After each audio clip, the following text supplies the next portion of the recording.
Rio Grande do Sul é que está gritando. Débora Alfano e Fábio França, ouvinte querido, ouvinte querida, a gente vai atualizar ao longo do Band News no meio-dia todas as informações sobre a situação no estado, como é que está neste momento, as projeções. O clima tende a piorar, vai ter mais frio, vai ter chuva. Então, é aquela história, a gente está acostumado a ver desastres naturais que surgem de uma hora para outra, fazem um estrago, pode ser maior, pode ser menor, e você logo consegue fazer a contabilidade do estrago e fazer um cálculo. O cálculo da reconstrução. Caíram tantos prédios, tantos desabamentos, tantas casas, e você consegue fazer uma reconstrução. O cálculo da reconstrução. A situação no Rio Grande do Sul não permite nada parecido. 80% dos municípios foram atingidos de alguma forma pela chuva. Quanto? Como? Quais são os equipamentos que foram destruídos? O Rio Grande do Sul tem 305 hospitais. O Rio Grande do Sul tem quase 6 mil farmácias. São 13 mil escolas. A gente tem que pensar o seguinte, carros foram destruídos. São 7 milhões e 800 mil veículos. Claro que não foram destruídos 7 milhões e 800 mil veículos. Estou falando de moto, estou falando de ônibus, estou falando de caminhão, de carro. 3.200 postos de gasolina. Quando você conversa com os donos de postos de gasolina, vê a entidade, ela diz que a maioria está funcionando, mas é a maioria. Tem pelo menos uns 80 que estão em situação complicada. 6.500 padarias, 45 mil indústrias, 6,5% do PIB do Brasil. 3 milhões e 400 mil casas, não prédios. Prédios, apartamentos são 800 mil. Esse é o Rio Grande do Sul, em alguns números. E a gente sabe que tem 17 hospitais fechados, pelo menos a última contabilidade, 17 hospitais fechados. Se você fizer um cálculo simplificado, você vai ver, e o último número que saiu fala em pelo menos 100 mil casas que precisam ser refeitas, porque foram destruídas pela chuva. Pelo menos 100 mil casas. Nós temos 3 milhões e 400 mil casas, 100 mil casas. Quanto custa refazer uma casa? Primeiro que a gente tem que limpar o que tem lá. Ontem a gente pôde ver as primeiras cenas das cidades que foram destruídas pela água e que a água baixou. Então foi possível andar pelas ruas. E quando você vê as imagens, olha, parece uma implosão. Onde havia uma casa, há um monte de material de construção empilhado. Tem madeira, tem cimento, tem tijolo, tem porta. Como é que você limpa isso tudo? E você tem que limpar, não é uma casa, 2 casas, 10 casas. Você tem que limpar centenas de milhares de casas que você tem que tirar tudo aquilo. Onde havia um terreno, hoje tem uma quantidade de entulho que você tem que tirar. Teve contaminação, não teve contaminação, onde tem posto de gasolina pode ter contaminação, não tem contaminação. Aí você vai reconstruir. Como é que você vai arrumar gente para reconstruir 100 mil casas? Por isso o governador Eduardo Leite falou em Plano Marshall. É realmente um pós-guerra. Realmente é um pós-guerra. E quando você calcula de forma simplificada, nós podemos errar no cálculo, não dá para fazer cálculo, mas 100 mil casas, imaginando que uma casa custe 200 mil reais, que não é, porque tem casas de todos os valores, mas vamos fazer um cálculo de 200 mil casas só aqui. Nós estamos falando de 20 bilhões de reais só para fazer as casas.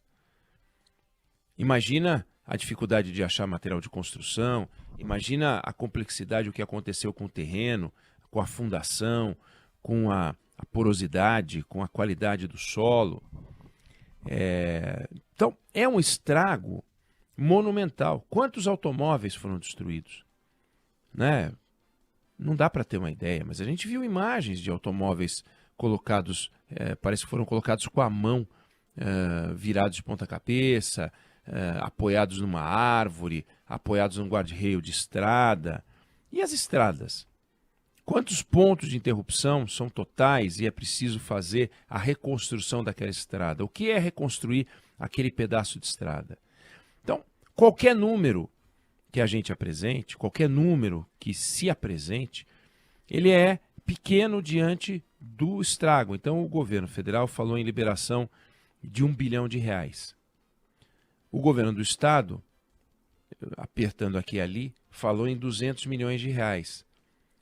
É nada, é só o começo, claro, é o que dá, mas é só o começo. Então, 1 bilhão e 200 mil reais, mas não chega a fazer cisco, né, arranhãozinho naquilo que se precisa fazer. O Rio Grande do Sul, um estado com uma dificuldade financeira brutal, tem uma dívida de 93 bilhões de reais, que é quase 2 vezes o que o estado arrecada em impostos, é uma barbaridade, 2 vezes a receita na forma de dívida. O pagamento da dívida está suspenso, mas isso não alivia o governo em grande coisa. O governo vai com isso deixar de pagar 800, 900 milhões de reais por ano. Veja o número, 900 milhões de reais. É uma barbaridade para o governo, é um número extraordinário para o caixa do governo, mas é nada diante da dimensão desse estrago. Nunca se viu nada parecido. Eu disse aqui que na quantidade de municípios, 80% dos municípios, a gente só teve números deste tamanho em seca. 80% dos municípios de um estado atingido, 80% de uma região no Nordeste atingida, né? Região Nordeste, um pedaço do Nordeste atingido, e você tem prejuízo com a morte dos animais, você tem muito prejuízo. Mas as casas continuam lá, do jeito que são, se as casas são precárias ou não, continuam como estão. Aqui foram as casas embora.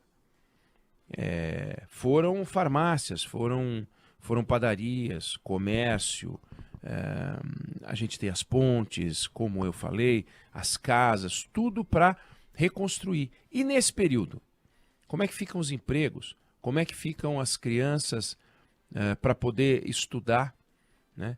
Como é que fica a manutenção dos abrigos? São muitos abrigos, são problemas. Você passa a ter um convívio de muita gente no espaço pequeno, que para a sobrevivência é essencial que estejam no lugar seco, protegidos da chuva. Mas não é só o abastecimento básico mesmo, com água, com comida, com material de higiene e limpeza, isso é fundamental. Mas isso é a sobrevivência. Então você imagina, por exemplo, uma família que talvez tivesse um dinheiro guardado, e esse dinheiro guardado para cuidar do futuro, para cuidar da aposentadoria, cuidar de futuros investimentos, alguma coisa que fosse preciso fazer, esse dinheiro vai ser usado para que a família possa voltar a ter algo parecido com o que tinha e fica sem nada, né? Então, o que acontece com os móveis? É tudo de embrulho, tem que trocar. Onde há tecido, onde há madeira, tudo tem que trocar. A geladeira, o fogão. Não é que a água baixa e só molhou, dá uma secadinha. Não, é a destruição.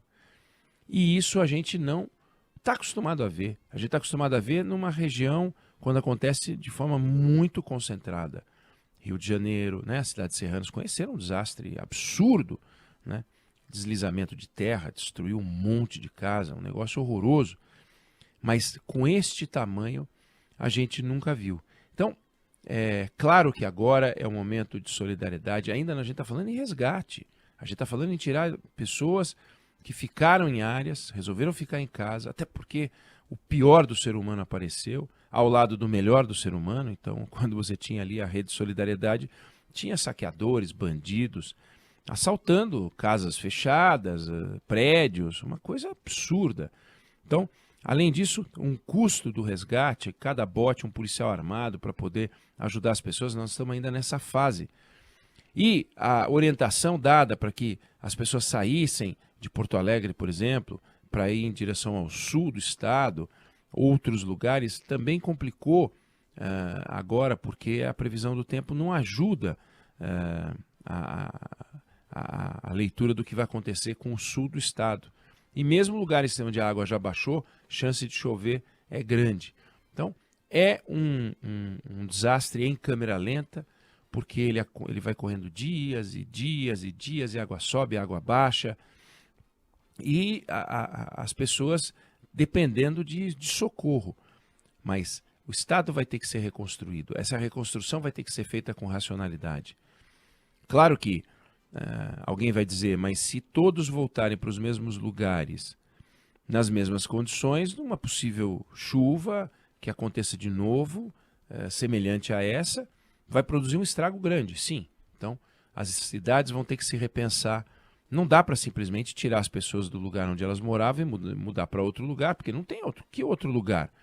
Vamos entrar em propriedades rurais? Que outro lugar que está vazio? Não tem lugar vazio no Rio Grande do Sul, né? O Rio Grande do Sul ou é uma cidade, ou então é a mancha rural, com produção agrícola. Como é que vai fazer? E tem essa componente da produção agrícola. O estado com a produção de arroz essencial para o Brasil, 70%, 80% do arroz produzido ali, boa parte já tinha sido colhida, como lembrou a Juliana Rosa conversando com a gente, mas teria que escoar, não consegue escoar, então já estamos falando em importação. Você tem o gado, você tem outras culturas, então o tamanho do estrago do ponto de vista econômico é brutal. O Rio Grande do Sul não vem de uma fase boa econômica que vai surpreender, portanto, negativamente. No ano passado, o PIB brasileiro cresceu 2,9% e o PIB no Rio Grande do Sul cresceu 1,7%. No ano anterior, o PIB do Rio Grande do Sul caiu 5%. Então, não vem de uma fase boa. E ele tem um impacto grande na economia do Brasil, na ordem de 6%. Então, de tudo que a gente faz, 6% tem a ver com o Rio Grande do Sul. Se o Rio Grande do Sul entra num processo de retração econômica, porque essa reconstrução pode produzir um estrago, seguramente vai produzir um estrago na economia do Estado, todos vão pagar. O gaúcho vai pagar e os brasileiros de outros estados também vão pagar. Então, esse cálculo da reconstrução tem que ser feito com muito cuidado, muito critério, muita seriedade, mas pode ter certeza que vai passar da casa de dezenas de bilhão. Não é 1 bilhão, não são 2 bilhões, é muito dinheiro. E é um dinheiro que o Brasil não tem, mas vai ter que arranjar, de alguma maneira, para financiar as pessoas, para que as pessoas possam ter uma vida semelhante à que elas tinham antes desse desastre natural, incluindo aí sistemas de prevenção, porque não adianta nada montar a casa, preparar a casa, reformar a casa, reconstruir a casa e daqui a pouco uma nova chuva põe tudo a perder. Então, as cidades no Rio Grande do Sul vão ter que pensar de alguma forma em como evitar que isso volte a acontecer. Isso também tem um custo, é um orçamento da Defesa Civil, é dinheiro que tem que brotar de todo canto, é um trabalho muito grande, a gente vai ver em Brasília como é que está essa discussão também. Eu não sei se você concorda ou discorda, mas essa é a opinião que eu tenho sobre o assunto.